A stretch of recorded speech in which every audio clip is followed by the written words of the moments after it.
Good morning BSc third year. अभी तक हमने पढ़ा है पिछले वीडियोस में फोटोसिंथेसिस के बारे में। फोटोसिंथेसिस क्या होता है, फोटोसिंथेसिस की रिएक्शन क्या होती है, कौन कौन उसमें यूज होते हैं, उनके सब के बारे में हमने पढ़ा था। फिर हमने पढ़ा था कि भाई फोटोसिंथेसिस जो होती है उनको भी हमने बताया था कि दो तरह से हमने बताया था। लाइट रिएक्शन होती है, डार्क रिएक्शन होती है।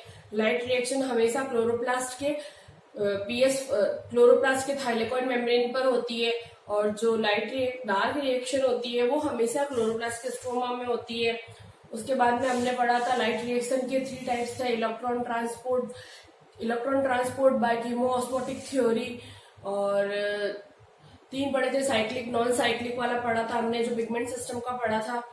और इस तरह से हमने उसमें 3 पढ़े थे। फिर हमने पढ़ा था नेक्स्ट फोटोसिंथेसिस डार्क रिएक्शन में C3 साइकिल, C4 साइकिल और कैम साइकिल। उसके बाद में हमने पढ़ा फोटो रेस्पिरेशन।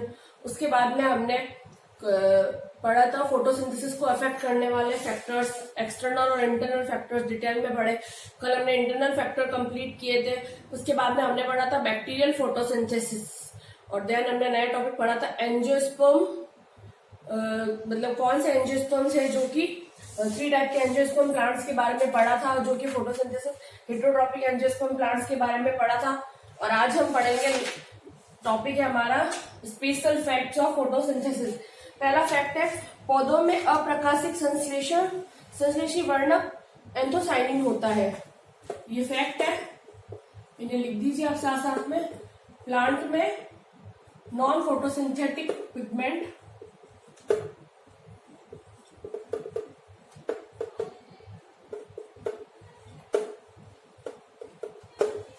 होता है जिसका नाम है एंथ्रोसाइनिन।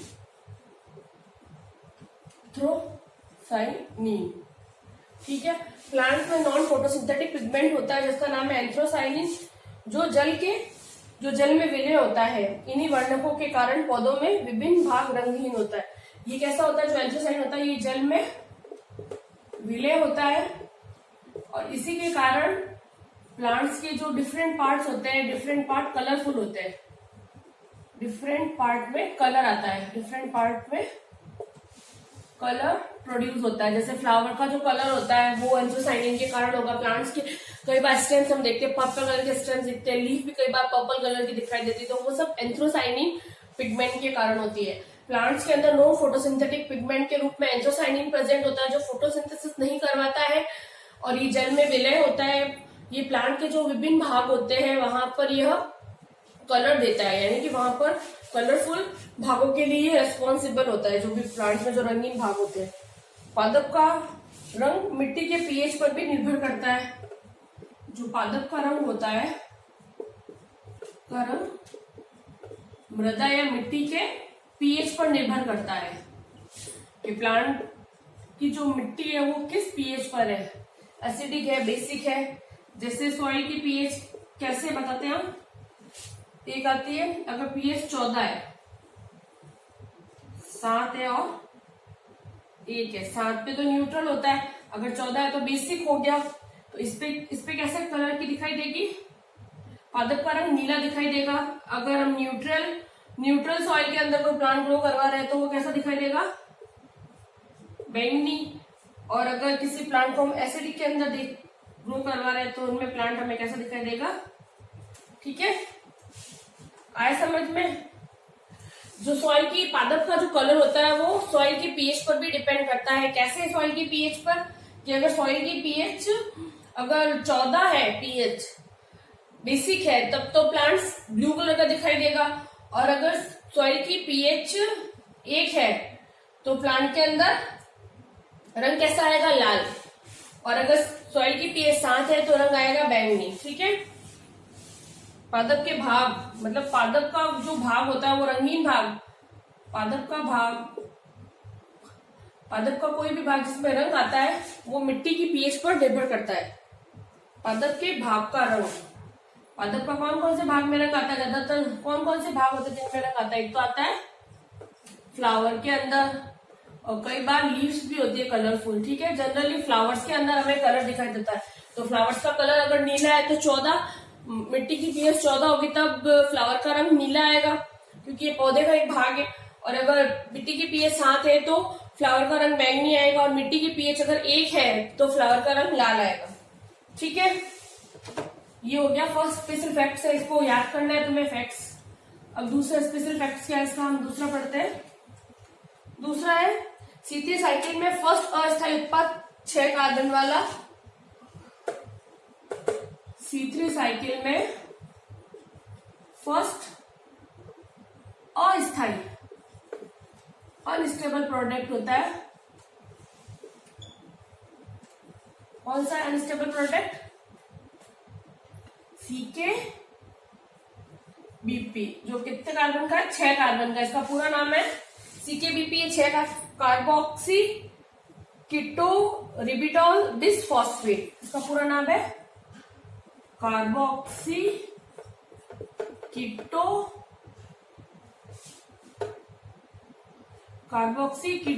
रिबिटॉल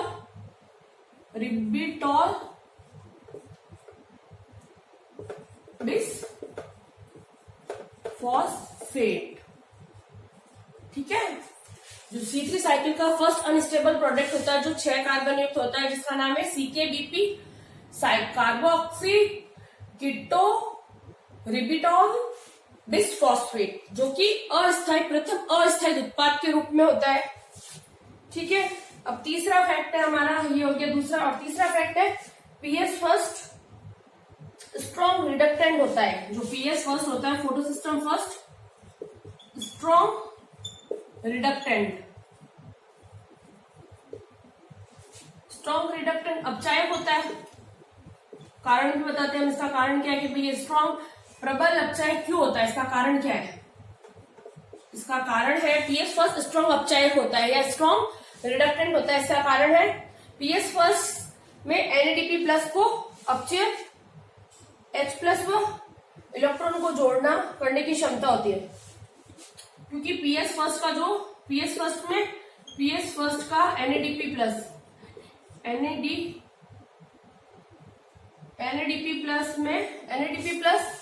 को अपचयित करने की क्षमता होती है। NADP प्लस को, कि PS फर्स्ट उसके अंदर क्या होता है, NADP प्लस को अपचयित करने की क्षमता होती है।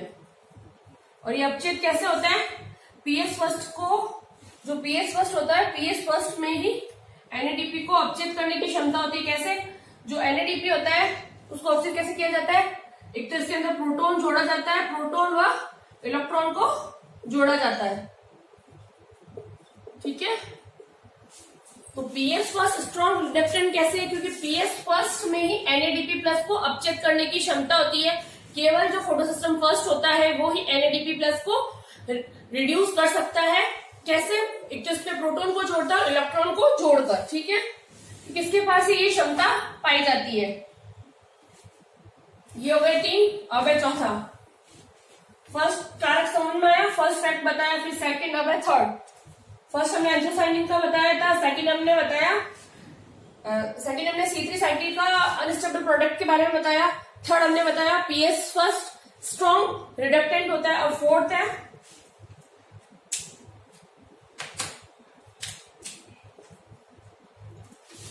हमारा PS सेकंड स्ट्रॉन्ग ऑक्सीडेंट होता है। PS सेकंड स्ट्रॉन्ग ऑक्सीडेंट, वो था रिडक्टेंट, और ये होता है ऑक्सीडेंट। इसका भी कारण क्या है भाई कि भाई क्यों है ये स्ट्रॉन्ग ऑक्सीडेंट? उसका कारण हमें पता चल गया, क्योंकि वो NADP प्लस को रिड्यूस करता है। ठीक है, इसमें क्या होता है? PS सेकंड में जल का प्रकाशिक अपघटन होता है, क्योंकि PS सेकंड में जल का फोटोलाइसिस प्रकाशिक अपघटन, और प्रकाशिक अपघटन में क्या होता है? H प्लस आयन निकलते, H प्लस अपघटन, जल का प्रकाशिक अपघटन, जल का ऑक्सीकरण हो गया।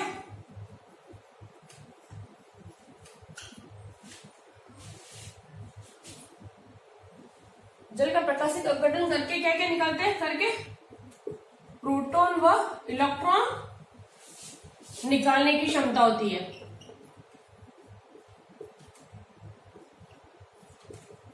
उसमें क्या था?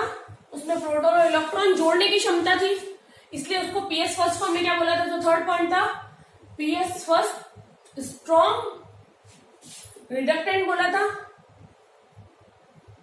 क्यों बोला था, इसका कारण हमने बताया था। इसका कारण हमने बताया था ये प्रोटॉन व इलेक्ट्रॉन को जोड़ने की क्षमता होती है। ठीक है, इसमें प्रोटॉन व इलेक्ट्रॉन को निकालने की क्षमता होती है। पीएस सेकेंड स्ट्रॉन्ग ऑक्सीडेंट होता है। रीजन है कि ये क्या करता है, पीएस सेकेंड में ही जल का प्रकाशिक अपघटन होता है, जल ऑक्सीकरण होता है, जल का ऑक्सीकरण होता है जिससे प्रोटॉन और इलेक्ट्रॉन निकलते हैं। ठीक है, इसमें इलेक्ट्रॉन और प्रोटॉन को निकालने की क्षमता होती है, इससे इसको बोलते हैं स्ट्रॉन्ग ऑक्सीडेंट। ठीक है, आगे समझ में ये फैक्ट, चौथा फैक्ट भी। अब है पांचवा फैक्ट, रूबिस्को और पैपकेज की उपस्थिति में उत्प्रेरक मैग्नीशियम का उत्प्रेरक तत्व होता है मैग्नीशियम। लास्ट है हमारा फिफ्थ, जो रूबिस्को एंजाइम होता है, रूबिस्को इसका और पैपकेज फॉस्फोइनोल पाइरुवेट काइनेज। जो रूबिस्को और पैपकेज एंजाइम को उत्प्रेरक करने वाला तत्व कौन सा है, उत्प्रेरक तत्व होता है मैग्नीशियम +2 आयन। जब मैग्नीशियम +2 आयन होते हैं तभी रूबिस्को और पैपकेज को ये उत्प्रेरित करते हैं। ठीक है, इनको उत्प्रेरित करने का कार्य कौन करता है, उत्प्रेरित करने वाला तत्व है मैग्नीशियम +2 आयन Mg+2। ये कंप्लीट हो गए हमारे स्पेशल फैक्ट्स। अब हम स्टार्ट कर रहे हैं न्यू टॉपिक। ये पांचों फैक्ट्स याद कर लेना, बहुत यूजफुल है। अब आज हम स्टार्ट करेंगे न्यू टॉपिक, रेस्पिरेशन या श्वसन। ठीक है, इसके और क्या क्या नाम है, इसके अन्य नाम लिखते हैं, इसको क्या बोलते हैं, अन्य नाम से बोल सकते हैं कि भाई इसको बोलते हैं इंटरनल रेस्पिरेशन कह सकते हैं इसको हम, रेस्पिरेशन को इंटरनल रेस्पिरेशन। ठीक है, इंटरनल रेस्पिरेशन कह सकते हैं, टिश्यू रेस्पिरेशन कह सकते हैं, tissue respiration, internal respiration, dark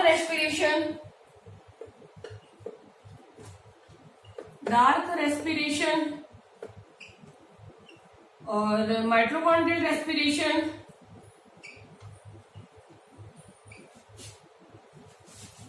और सेल्यूलर रेस्पिरेशन। ठीक है, तो रेस्पिरेशन के अन्य नाम कौन कौन से, एक तो इसको कह सकते हैं internal respiration, tissue respiration, dark respiration, mitochondrial respiration और सेल्यूलर रेस्पिरेशन। ठीक है, ये तो होगा इसके अन्य नाम। अब इसके अंदर हम क्या क्या पढ़ेंगे, कंटेंट बताते हैं हम। इसके कंटेंट में हम सबसे पहले इसका इंट्रोडक्शन के बारे में पढ़ेंगे, और इसका फर्स्ट हम पढ़ेंगे इसका इंट्रोडक्शन। फर्स्ट पहले हम पढ़ेंगे इसका इंट्रोडक्शन पढ़ेंगे। ठीक है, इंट्रोडक्शन के बाद दूसरा हम पढ़ेंगे, इसके अंदर क्या कवर करेंगे, रेस्पिरेटरी सबस्टेंट,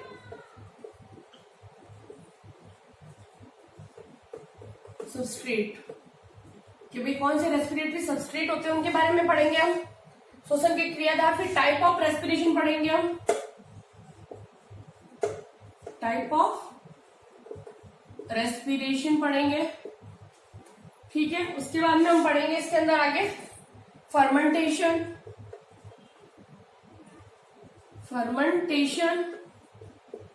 ठीक है, फिर हम पढ़ेंगे स्ट्रक्चर ऑफ माइटोकॉन्ड्रिया,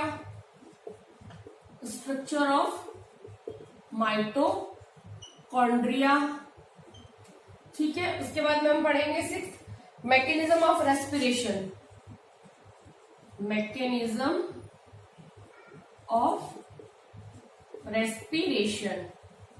और ये जो मैकेनिज्म ऑफ रेस्पिरेशन है ये 5 स्टेप्स में होती है। इसके 5 स्टेप्स होंगे, उनको हम डिटेल में पढ़ेंगे। पहला हम पढ़ेंगे ग्लाइकोलाइसिस, जो कहाँ होता है, इन साइटोप्लाज्म सेल्स का जो लिक्विड पार्ट होता है साइटोप्लाज्म वहां पर होता है ये। फिर हम पढ़ेंगे ग्लाइकोलाइसिस के बाद में हम पढ़ेंगे सेकंड लिंक रिएक्शन, या इसको बोलते हैं गेटवे रिएक्शन, इसी को बोलते हैं गेटवे रिएक्शन। ये कहाँ होती है, माइटोकॉन्ड्रियल स्पेस के अंदर, पेरी माइटोकॉन्ड्रियल स्पेस में होती है ये, ठीक है। फिर हम पढ़ेंगे थर्ड टीसीए साइकिल, जिसको हम बोलते हैं क्रैब साइकिल, वो पढ़ेंगे हम। वो क्या होती है, माइटोकॉन्ड्रियल मैट्रिक्स में, ड्रियल मैट्रिक्स, ठीक है। ये क्या होती है, माइटोकॉन्ड्रियल मैट्रिक्स में। उसके बाद में हम फोर्थ हम पढ़ेंगे ईटीएस, इलेक्ट्रॉन ट्रांसपोर्ट चेन। ये क्या होती है, inner membrane of mitochondria,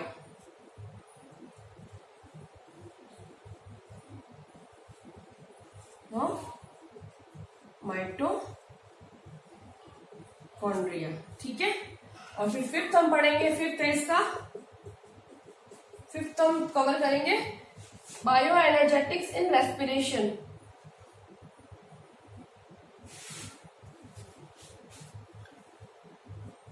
bio energetics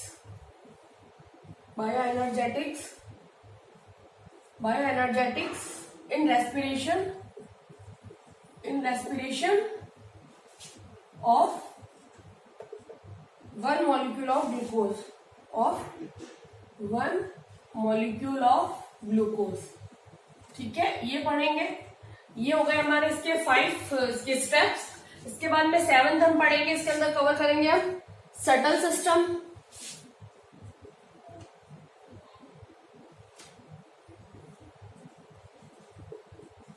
subtle system के बारे में पढ़ेंगे हम।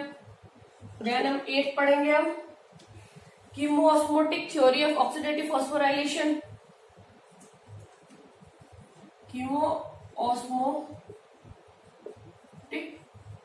थ्योरी ऑफ फॉस्फोराइलेशन,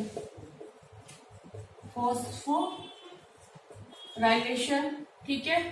फिर हम पढ़ेंगे ट्रिपल पी या एचएमपी पाथवे, को कवर करेंगे। उसके बाद में हम पढ़ेंगे ग्लाइऑक्सिलेट साइकिल। उसके बाद में हम 11th पढ़ेंगे हम आरक्यू। और लास्ट हम पढ़ेंगे 12th फैक्टर अफेक्टिंग रेस्पिरेशन,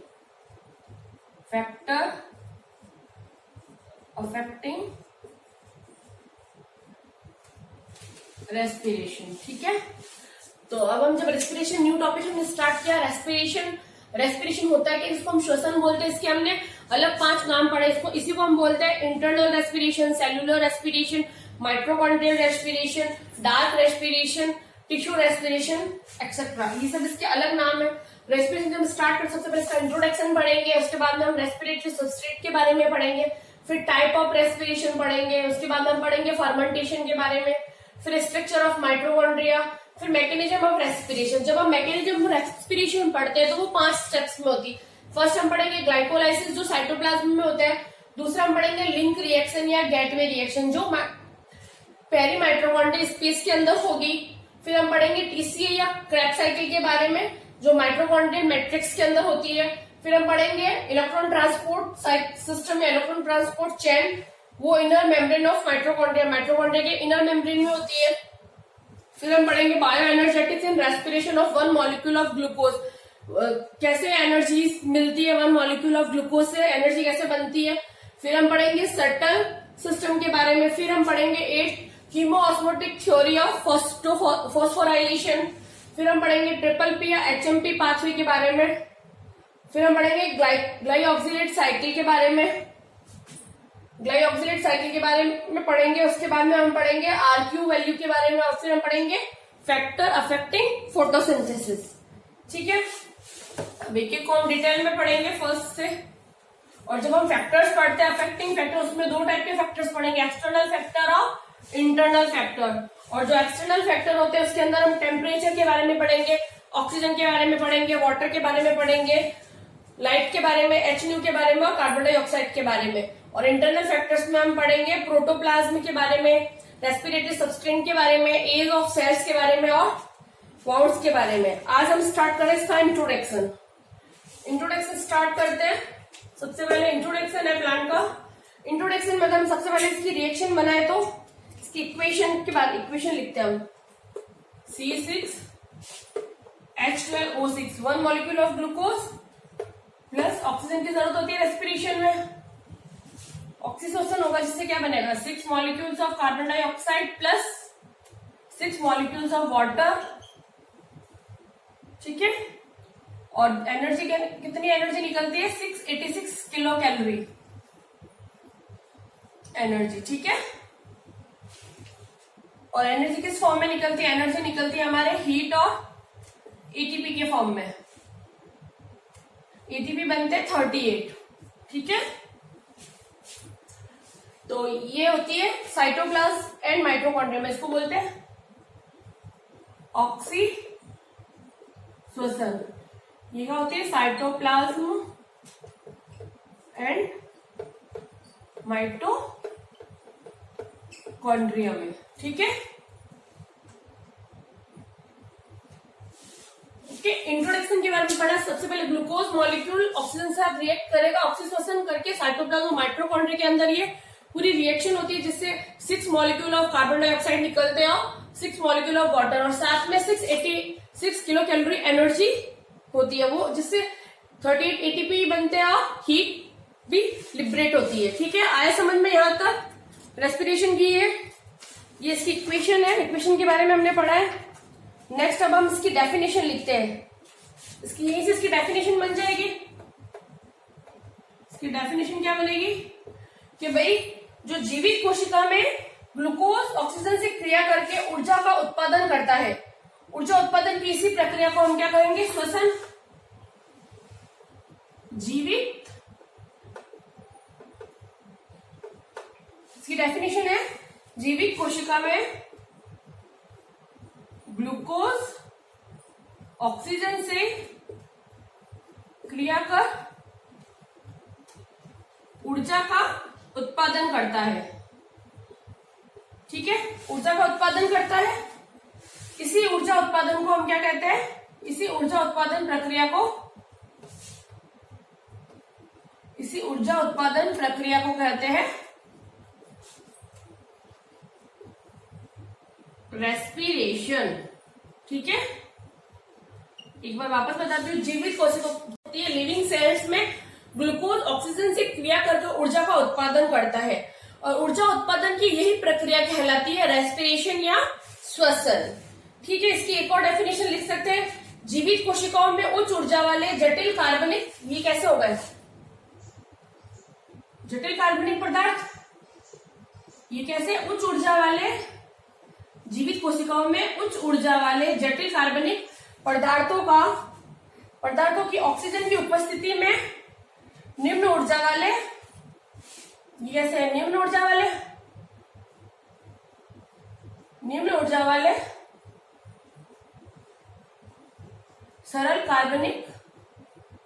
सरल जटिल कार्बनिक पदार्थ है ये, और ये सरल कार्बनिक पदार्थ में टूटना। ठीक है, निम्न ऊर्जा वाले सरल कार्बनिक पदार्थों में अणुओं में विघटित हो जाते हैं, और विघटन की इस प्रक्रिया को हम बोलते हैं श्वसन या रेस्पिरेशन। दूसरी डेफिनेशन है जीवित कोशिकाओं में उच्च ऊर्जा वाले जटिल कार्बनिक पदार्थों का ऑक्सीजन से क्रिया करके निम्न ऊर्जा वाले सरल कार्बनिक पदार्थों में विघटित होना। विघटन की यह प्रक्रिया कहलाती है रेस्पिरेशन या श्वसन। ठीक है, इस प्रक्रिया में सह उत्पाद के रूप में क्या निकल रहे हैं? कार्बन डाइऑक्साइड, और ये क्या है? दोनों सह उत्पाद के रूप में कार्बन डाइऑक्साइड और ऊर्जा मिलती है। एक तो निकलती है सह उत्पाद के रूप में कार्बन डाइऑक्साइड और ऊर्जा, एनर्जी। ठीक है, 686 किलो कैलोरी। वह जैव रासायनिक प्रक्रिया जिसमें रासायनिक ऊर्जा गतिज ऊर्जा में परिवर्तित होती है। तो ये क्या हुई? एक तरह से ये रासायनिक ऊर्जा हो गई, ऊर्जा गतिज ऊर्जा में रूपांतरित। वह रासायनिक प्रक्रिया जिसमें रासायनिक प्रक्रिया जिसमें रासायनिक ऊर्जा गतिज ऊर्जा में परिवर्तित होती है उसे श्वसन कहते हैं। ये तीसरी डेफिनेशन हो गई। वह रासायनिक अभिक्रिया जिसमें रासायनिक ऊर्जा गतिज ऊर्जा में परिवर्तित हो जाती है उसे कहते हैं हम श्वसन। ठीक है, श्वसन एक एम्फीफॉलिक रिएक्शन है। एम्फीफॉलिक की कैसी रिएक्शन है?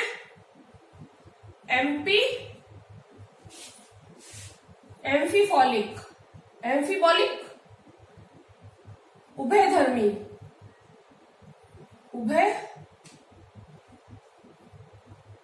श्वसन एक उभयधर्मी या एम्फीफॉलिक रिएक्शन होती है। क्यों? क्योंकि इसके अंदर ऑक्सीडेशन और रिडक्शन दोनों रिएक्शन उपस्थित होती है। यहाँ पे दोनों होती है। रीजन है क्योंकि कारण क्या है? इसमें ऑक्सीडेशन एंड रिडक्शन दोनों रिएक्शन होगी। ठीक है, जो श्वसन है एक एम्फीफॉलिक रिएक्शन उभयधर्मी रिएक्शन होती है क्योंकि इनके अंदर ऑक्सीडेशन एंड रिडक्शन दोनों प्रक्रियाएं होती है। श्वसन एक ऊष्माक्षेपी अभिक्रिया है। श्वसन कैसी है? इसके अंदर ऊर्जा निकल रही है तो इसको क्या बोलते हैं? ये ऊष्माक्षेपी अभिक्रिया है। ऊष्माक्षेपी क्रिया है। ठीक है, श्वसन एक ऊष्माक्षेपी अभिक्रिया है, प्रक्रिया है क्योंकि इसके अंदर क्या होता है? कारण क्या है? ऊर्जा हीट के रूप में निकलती है। ऊर्जा हीट के रूप में उत्सर्जित होती है। क्योंकि यहाँ पे जो ऊर्जा होती है वो हीट के रूप में उत्सर्जित होती है, इसलिए यह एक ऊष्माक्षेपी हीट निकल रही है। इसका मतलब ये ऊष्माक्षेपी है, ऊष्मा को निकाल रही है, हीट निकालती है, इसलिए इसको बोलते हैं ऊष्माक्षेपी अभिक्रिया। ठीक है, श्वसन एक एंजाइमेटिक प्रक्रिया है। अधिकतर एंजाइम में मैग्नीशियम प्रेजेंट होता है। श्वसन एक बहुत मल्टी स्टेप वाली रिएक्शन है। कैसी है श्वसन? मल्टी स्टेप्ड रिएक्शन होती है। ठीक है, श्वसन एक मल्टी स्टेप बहुपदीय अभिक्रिया होती है और इसमें एंजाइम बहुपदीय एंजाइमेटिक अभिक्रिया है। कैसी है? मल्टी स्टेप एंजाइमेटिक रिएक्शन, क्योंकि इसके अंदर एंजाइम यूज होता है। एंजाइमेटिक रिएक्शन होती है और एंजाइम में मैग्नीशियम आयन की प्रेजेंस होती है। जो मैग्नीशियम आयन होता है, अधिकतर एंजाइम के अंदर हमें मैग्नीशियम आयन चाहिए होता है। जो ये श्वसन है एक मल्टी स्टेप्ड एंजाइमेटिक रिएक्शन होती है और इनके एंजाइम्स को मैग्नीशियम की आवश्यकता होती है। ठीक है, सजीव कोशिका में श्वसन और जो लिविंग ऑर्गेनिजम्स होते हैं, जीवित कोशिकाओं में श्वसन बहुत जरूरी है। इसका मतलब लिविंग सेल्स के अंदर श्वसन कंपल्सरी है, अनिवार्य अभिक्रिया होती है। लिविंग ऑर्गेनिजम्स में श्वसन एक अनिवार्य अभिक्रिया होती है। ठीक है, ये हो गया इसका इंट्रोडक्शन कंप्लीट। इसे आप वापस घर पे पढ़िए, वापस जो मैंने बोला है, लिखवाया है, उसे आप नोट डाउन कीजिए अपने रजिस्टर में और फिर वापस सेकंड टाइम वीडियो चला के सिर्फ सुनिए। कुछ भी प्रॉब्लम होती है तो मैसेज और कॉल से मुझे आप पूछ सकते हैं। Thank you so much. कल हम आगे कंटिन्यू करते हैं।